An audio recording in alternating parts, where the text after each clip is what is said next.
म्हणजे CM24 live news पाहण्यासाठी like व सबस्क्राइब करून बेल आयकॉन दाबा। CM24 लाईव्ह न्यूज मध्ये आपलं स्वागत आहे। पाहूया आजच्या काही ठळक घडामोडी। नानक साई फाउंडेशनला पंजाबचा मानव सेवा पुरस्काराने सन्मानित। नानक साई फाउंडेशनला पंजाबचा मानव सेवा पुरस्कार जाहीर झाला असून लंगर साहिब गुरुद्वाराचे प्रमुख संत बाबा नरेंद्र सिंग जी व संत बाबा बलविंदर सिंग जी यांच्या हस्ते दिनांक 20 डिसेंबर रोजी नांदेड येथे प्रदान करण्यात आला। नानक साई फाउंडेशनची संत नामदेव घुमान यात्रा व इतर सामाजिक उपक्रम या कार्याची दखल घेत हा पुरस्कार देण्यात आला। नानक साई फाउंडेशनचे प्रमुख तथा नांदेडच्या सामाजिक चळवळीतील अग्रगण्य नेतृत्व असलेले पंढरीनाथ बोकारे यांनी हा पुरस्कार संत महापुरुषांच्या हस्ते समारंभपूर्वक स्वीकारला।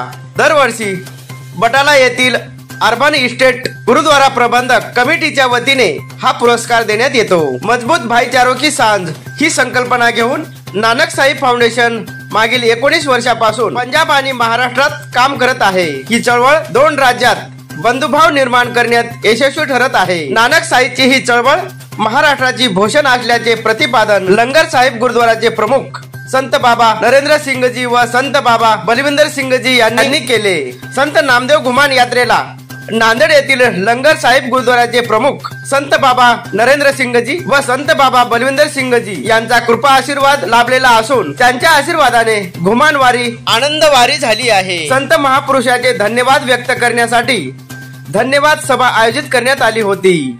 यावेळी मानव सेवा हा पुरस्कार प्रदान करण्यात आला। जो भी इनके साथ आप इनके साथी इनका सहयोग कर रहे हैं सभी का आपका वेलकम है और हम चाहेंगे कि आगे भी आप इनका ऐसे सहयोग करते रहें, ये यात्रा लेकर आते रहें और गुरु घरों से आप सभी को खुशियाँ मिलती रहें। वाहेगुरु जी का खालसा वाहेगुरु जी की यात्रा लेकर आए हैं। आज धाम में आज गुरु जी का मत्था टेका। पंजाब और महाराष्ट्र में जो भाईचारा मजबूत करने का काम हमारी संस्था घुमान यात्रा के माध्यम से कर रही है। मंदिर किया है उन्होंने भी हमारा तंदुरुस्ती के साथ किया है। पंजाब और महाराष्ट्र में भाईचारा मजबूत करने के लिए हम पिछले 9 साल से हम पंजाब आते हैं। पंजाब से अलग अलग ऐतिहासिक और हिस्टोरिकल प्लेसेस को हम विजिट करते हैं और आज हम धाम आए हैं। अभी बटाला जाएंगे, बटाले के बाद हम अमृतसर गोल्डन टेम्पल का दर्शन करेंगे। 4 तारीख की यात्रा